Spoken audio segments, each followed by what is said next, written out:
அனைவருக்கும் வணக்கம். நம்ம மலை சீரியல்ல என்னெல்லாம் சுவாரஸ்யமான விஷயங்கள் நடக்க போகுதுன்னு பார்க்கலாம் வாங்க. ராஜேஸ்வரிக்கு பாத்தீங்கன்னா, அதாவது அந்த சொத்து எல்லாமே விஜயோட பேர்ல தான் இருக்கு, நம்ம பேர்ல எந்த ஒரு ப்ராப்பர்ட்டியும் இல்லை அப்படின்ற விஷயத்த தெரிஞ்சுக்கிட்டு, அதாவது இப்ப சரிபாதியா சொத்தை வாங்கணும் அப்படின்றதுக்காக தான் வந்து கோர்ட்ல வந்து கேஸை அப்பீல் பண்ணிருக்காங்க. அப்படி இருக்கும்போது விஜய்க்கு பெரிய போராட்டங்கள் அப்படின்னு சொல்லிட்டு தாங்க சொல்லணும். இதுக்கப்புறம் விஜய் வந்து ஒரு ரூபாய்க்கும் வந்து கஷ்டப்படணும். ஏன்னா இப்ப கோர்ட்டு கேஸ் அப்படி இப்படின்னு சொல்லிட்டு போயிட்டு இருந்தா மட்டும்தான் அந்த சொத்துல வந்து சரிபாதியா வந்து பங்கு எடுக்க முடியும். அது மட்டும் இல்லாம இப்ப ராஜேஸ்வரி வந்து ஒரு பெரிய பிளானோட தான் வந்து மூவ் பண்ணிருக்காங்களே.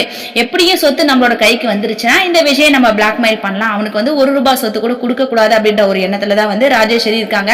அதனால தான் மேனேஜர் வந்து எப்படியும் விஜய்க்கு வந்து கால் பண்ணி சொல்லியிருப்பாங்க, இப்போ லோன் கொடுக்க முடியாது அப்படின்னு சொல்லிட்டா விஜய் வந்து ரொம்பவே ஷாக் ஆகுவான். இதுக்கப்புறம் அவனுக்கு வந்து அவனோட மச்சானை எப்படி காப்பாற்ற முடியும், ஆபரேஷன் நடக்குமா நடக்காது அப்படின்ற பல யோசனைகளை விஜய் வந்து இருப்பான். அந்த மாதிரி சூழல்ல கண்டிப்பா விஜய் வந்து நம்மள பார்த்தா நம்ம வந்து அவனை பிளாக்மெயில் பண்ண, அதாவது இப்போ உனக்கு பணம் வேணும்னு சொல்லிட்டு நீ நினைச்சுனா அந்த கேஸை நான் வாபஸ் வாங்கணும்னு சொல்லிட்டு நினைச்சா எல்லா சொத்தையுமே வந்து என்னோட பேருக்கு நீ எழுதி கொடுத்தா மட்டும்தான் நான் இப்போதைக்கு உனக்கு அந்த கேஸை வந்து நான் வாபஸ் வாங்குவேன் அப்படின்ற மாதிரி தான் ராஜேஸ்வரி வந்து விஜயை பிளாக்மெயில் பண்ண போறாங்க. விஜய் வந்து வேற வழி இல்லை, ஏன்னா இப்போதைக்கு மல்லியோட அண்ணனோட உயிர் மட்டும்தான் முக்கியம். அந்த ஒரு தருணத்துக்காக தான் வந்து எல்லாருமே வெயிட் பண்ணிட்டு இருக்காங்க. அப்படியெல்லாம் இருக்கும்போது ராஜேஸ்வரி இந்த மாதிரி டைமிங்ல நம்ம பிளாக்மெயில் பண்ணா கண்டிப்பா விஜய் வந்து கையெழுத்து போட்டுருவான். அவனுக்கு தேவையான பணத்தை கொடுத்துட்டு சொத்தை எல்லாமே நம்மளோட பேர்ல மாத்திக்கலாம் அப்படின்னு சொல்லிட்டு ராஜேஸ்வரி வந்து ஒரு பக்கம் பிளான் போட்டுட்டு இருக்காங்க. ஆனா கண்டிப்பா விஜய் வந்து இப்ப ராஜேஸ்வரி கிட்ட கையெழுந்து நிக்க போறதில்ல. ஏன்னா இவங்களுக்கு தெரிஞ்ச தேவசனா மேடம் இருக்காங்க.